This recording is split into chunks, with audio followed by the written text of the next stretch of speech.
The train at Silver Dollar City was always fun, but at Christmas, it became an entirely different experience. From what happened on the train, to the operations, to the guests, and even some of the bloopers.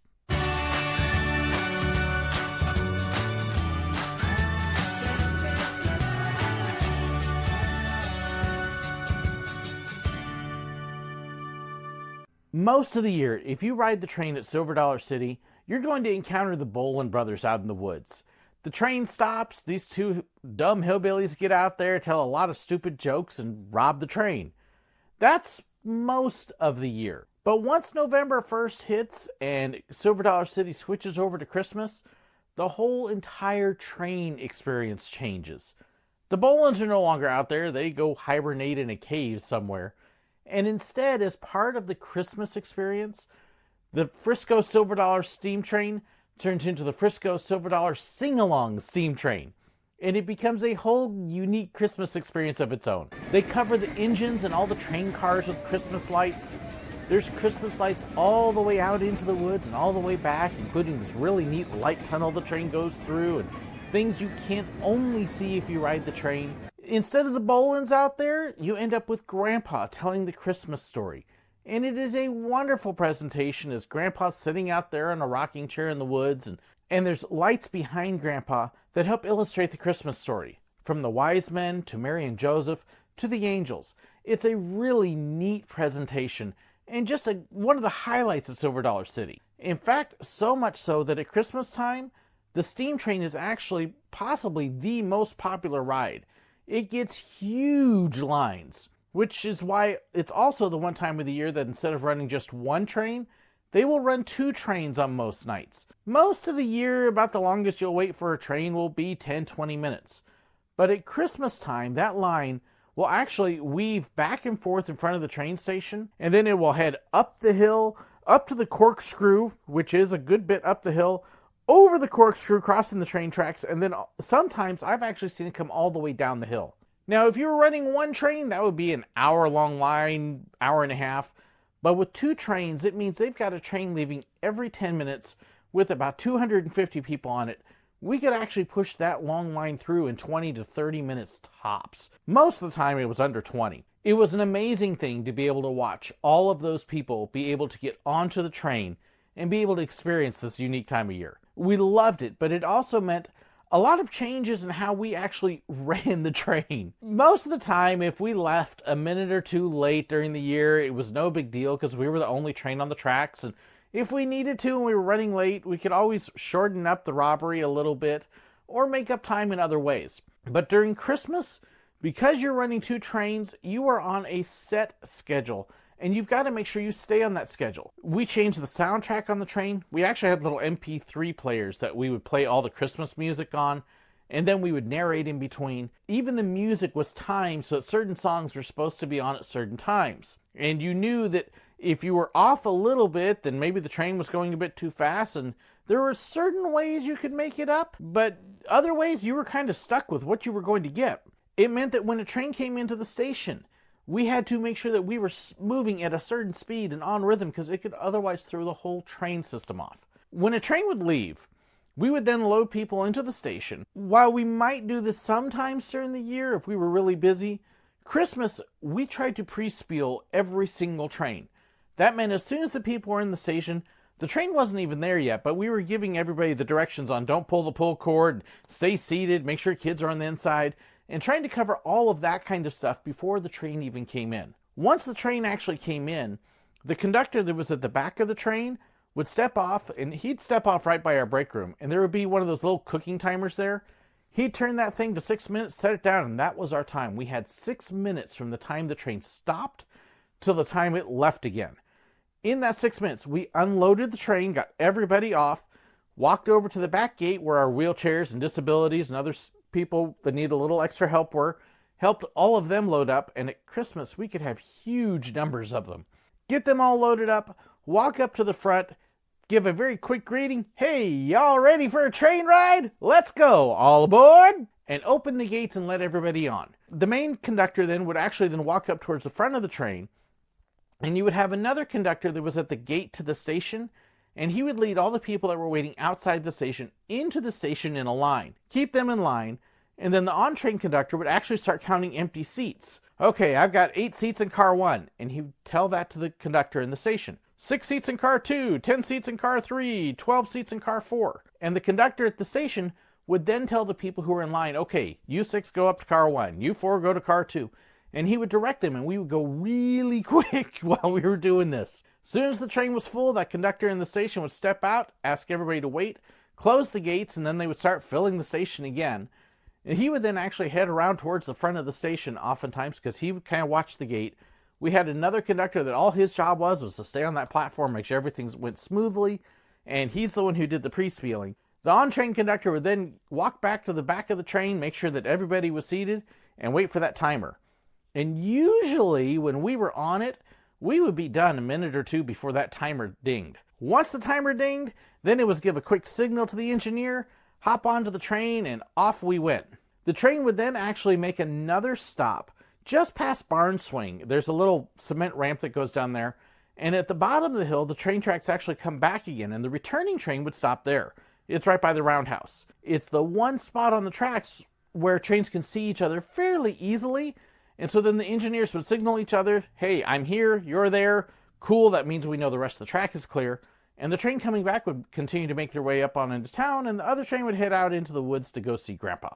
We had this down to a science. And like I said, we could have a train leaving every 10 minutes when we were rolling, which meant a lot of people got to ride that train in an hour. It was just a really neat experience, but it was also one that it didn't give you a whole lot of extra time if something unexpected happened. Our conductors that were on the train, they would generally stay on that train the whole evening. It just made it easier rather than worrying about rotating. I was usually an on-train conductor during Christmas, which meant I would bring my lunch in a little ice chest, and I would actually set it down on the back of the train there along with whatever drinks I needed, and that was home for the night.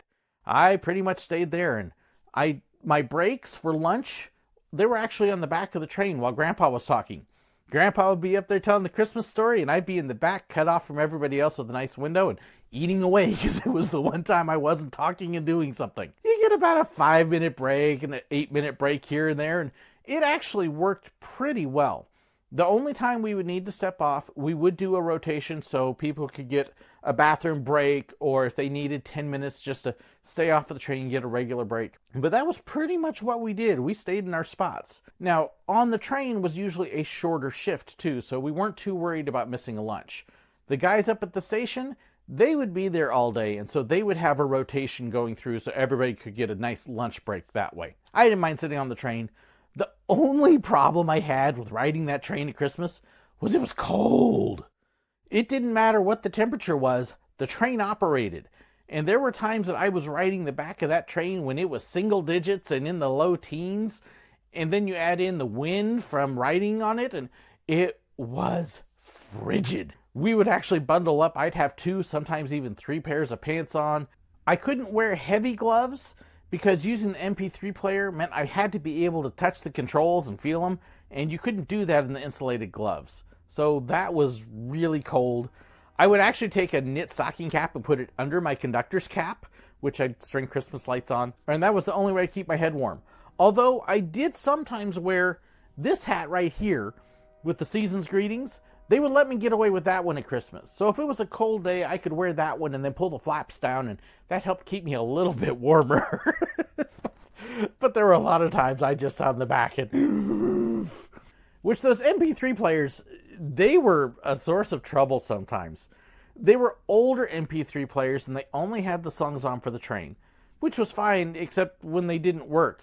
Because they were older, the batteries didn't hold as much of a charge, or sometimes they didn't want to plug into the sound system quite right. And sometimes at night, because they didn't have light-up displays, that's how old they were, you couldn't see what you were pushing, and so you were hoping you were hitting the move to next track button right, and every now and then you'd hit play and you get the wrong song. Like, that's not what it's supposed to be. Or you'd hit play and nothing would happen. I actually had one train where the MP3 player just plain died on me right as we left the station. Those poor people on the train, my spiel ended up being, well, folks, the sing-along part of our train has just broken, which means you're stuck with me singing. And I know you really don't want to hear me singing. So I'm going to get you started on each song, but then y'all better sing, because if not, you're going to have to listen to me singing on the sound system, and I don't want anybody jumping off in the woods. So I would start the song, and everybody actually sang along loud enough that I could hear them in the back. It was really cool. It actually ended up being one of the most fun trains I did. We had a good time with that one. We did have some other bloopers out there, in particular with Grandpa. We would come around a bend in the woods and then approach where normally we would do the robbery. Grandpa had a platform out there with a rocking chair, and we kind of had this cue where we would tell this little story of when we were young and we were coming over to Grandpa's house, but before we could open presents or eat, Grandpa would make us all sit down and listen to him tell the Christmas story. Our closing line for this was, if I think back, I can almost hear Grandpa say, and that was kind of the cue that Grandpa could hear on the train to start up. The lights would come up and Grandpa would start talking, assuming that Grandpa was there. I had one time where we caught Grandpa a little unprepared. Because of the season and because the grandpas, it was usually two guys, one that was outside and one inside, and they would trade off. One would actually run the special effects and the lights and music from inside the cabin, while the other one told the story outside. And they had a monitor so they could hear, but because they were out there and they were running trains so quickly, there wasn't time if they had to use a restroom to run up a hill. So they would move a portage on right next to the robber shack there, and that way the grandpas had it available, assuming that you didn't catch them when they were indisposed. And I caught Grandpa one time where he was finished, but he wasn't back yet. And so he grabbed some sticks and he kind of walked down the hill to where he was supposed to tell the story, acting like he was bringing some firewood. Really smart Grandpa. One of the other conductors, though, he pulled up one time and he did his little spiel. I can almost hear Grandpa say, and the lights didn't come up. And he kind of sat there and went, Grandpa? And then the lights came up and there was no Grandpa there. And it took them about a minute, and all of a sudden Grandpa comes up, "Oh, I'm sorry, kids. I was wrapping the last of the Christmas presents." Nice cover, Grandpa.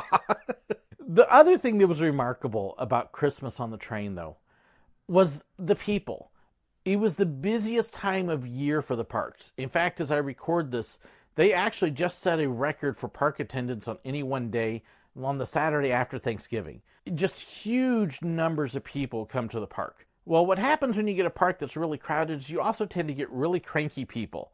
And then they see a long line for the train and they try to figure out ways to bypass the line and skip it and work around it. And it was the one time a year that we had more arguments with guests trying to skip that line. People would have one person in the family get in line while 10 others were off in other places.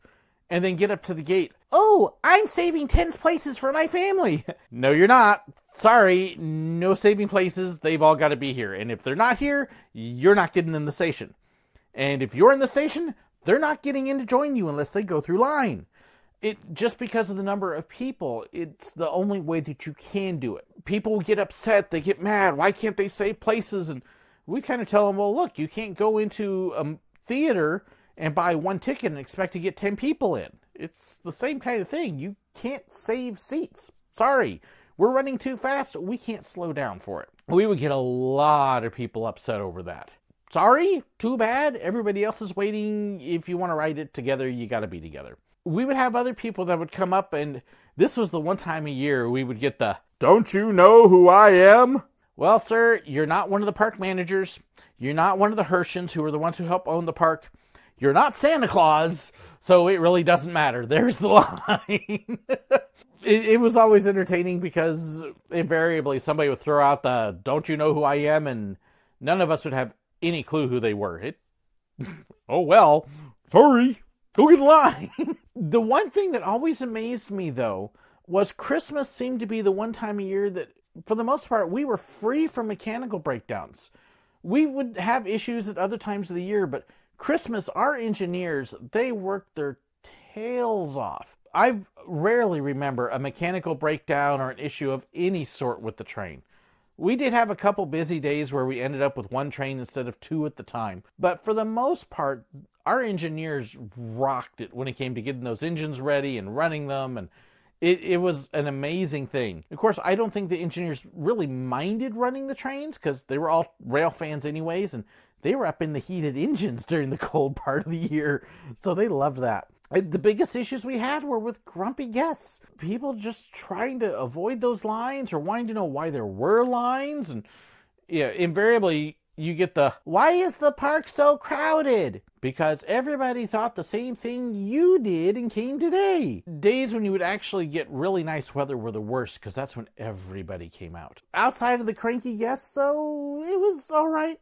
We did, as a conductor, though, it was so much less than what we usually did. I would have fun on the train, have fun at the back conducting and spieling a little bit, but we didn't have anywhere near the flexibility that we usually did. It was more a time of year where, okay, I'm here, let's go through the motions, let's get it working right. It wasn't as big a deal, it wasn't as fun. And in fact, my last year when I did leave, I actually left in October, at the very end of October.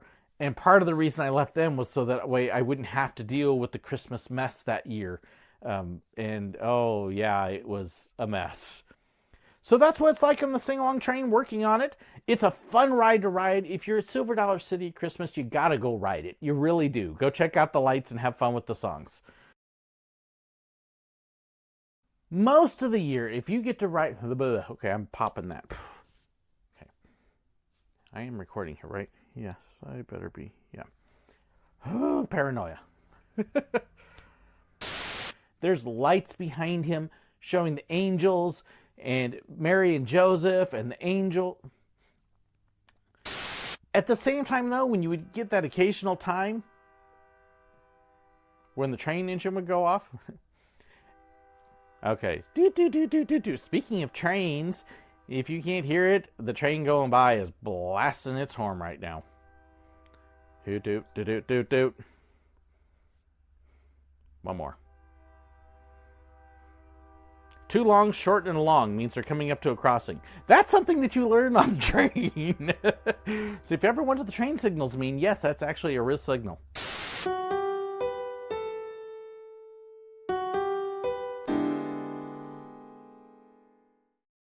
If you want to know whenever I have a new video out, well, hey, make sure you hit that button right there and subscribe. If you want to see another video right now, well, I've got a great one right here for you. And if you want to be like these wonderful people here and help support me financially on Patreon, well, check out that link right there and it'll take you to it. Thanks so much and God bless.